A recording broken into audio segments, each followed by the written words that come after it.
Assalamualaikum warahmatullahi wabarakatuh. Yang dihormati pensyarah subjek Muhammad Putra bin Abdul Ghani dan Dr. Mat bin Ibrahim, saya Hanis Nadia binti Harun akan membentangkan mengenai tiga isu semasa berkaitan kesihatan berpunca dari gaya hidup berlandaskan budaya masyarakat di Malaysia.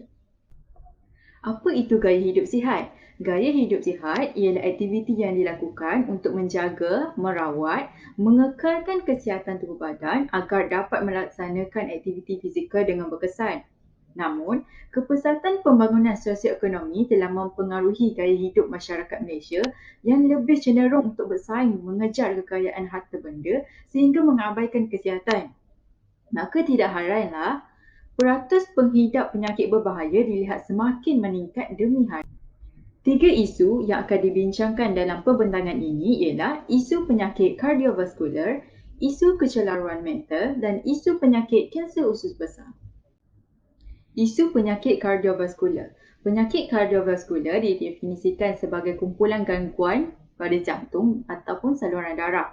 Dan salah satu penyakit kardiovaskular yang banyak dihadapi oleh rakyat Malaysia ialah penyakit arteri koronari atau kita kenali dengan penyakit jantung iskemik yang disebabkan oleh adanya penyumbatan sama ada separa ataupun lengkap pada arteri jantung. Terdapat dua punca penyakit kardiovaskular, iaitu yang pertama ialah tabiat merokok. Kandungan dalam rokok seperti kandungan tar dalam asap rokok dihasilkan permukaan melekit pada dinding dalaman paru-paru sehingga menyukarkan oksigen ke paru-paru, dan karbon dioksida pula dia akan memasuki saluran darah dan bercantum dengan oksigen sekaligus dia sekat penyerapan oksigen ke sel-sel badan. Punca kedua ialah pola pemakanan. Pengambilan pemakanan yang tidak sihat, terutamanya yang kaya dengan kandungan lemak tepu dan kolesterol, dia boleh meningkatkan tahap kolesterol dalam darah. Contohnya, makan roti canai. Satu roti canai bersamaan dengan 300 kalori dan mempunyai hampir 30.4% lemak dalam roti canai itu. Dan jika seseorang memakan roti canai, dia perlu melakukan senaman selama 40 minit untuk mencerna lemak tersebut. Kesan, penyakit kardiovaskular kekal sebagai punca utama kematian di Malaysia dengan peningkatan 2% daripada tahun sebelumnya, iaitu 17% daripada 109,155 kematian yang disahkan secara perubatan pada 2020.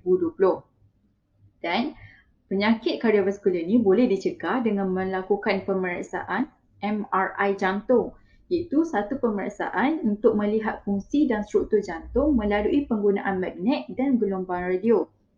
Melalui MRI, imej keratan rentas jantung akan terhasil untuk mengesan sebarang masalah berkaitan dengan jantung. Isu yang kedua ialah isu kecelaruan mental.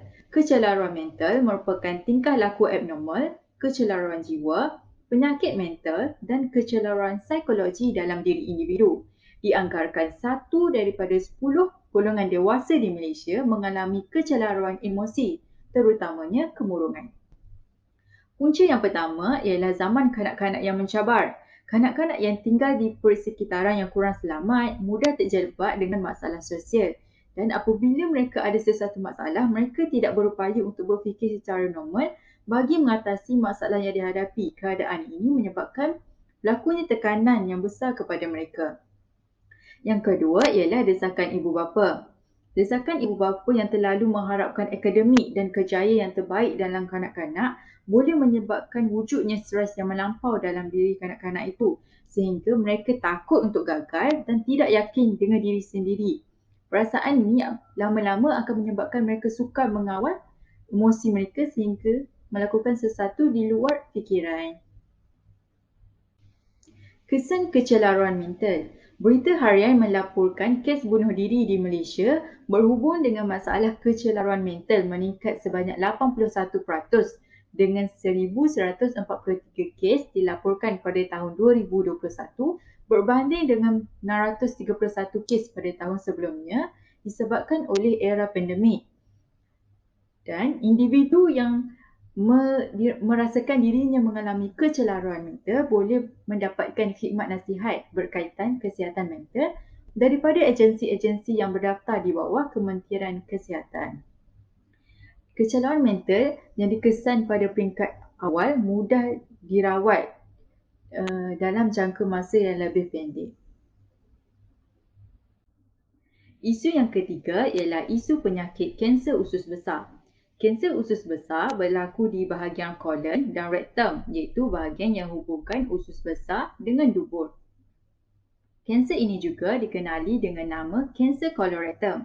Terdapat dua punca kanser usus besar, iaitu yang pertama kurang aktiviti fizikal. Apabila kurang aktiviti fizikal, badan tidak aktif. Sel-sel badan hanya menghantar oksigen ke bahagian badan yang digunakan untuk menghasilkan tenaga. Jadi, sel badan tidak dapat mengesan aktiviti abnormal dalam badan dengan pantas. Yang kedua, pengambilan daging merah yang diproses secara berlebihan. Daging merah yang diproses mengandungi bahan pengawet yang tinggi yang mampu merosakkan rangkaian DNA dan mengganggu maklumat yang dihantar ke seluruh badan. Daging merah juga mengandungi protein dan lemak yang menukarkan proses pencernaan kerana mengambil masa yang lama untuk dicerna.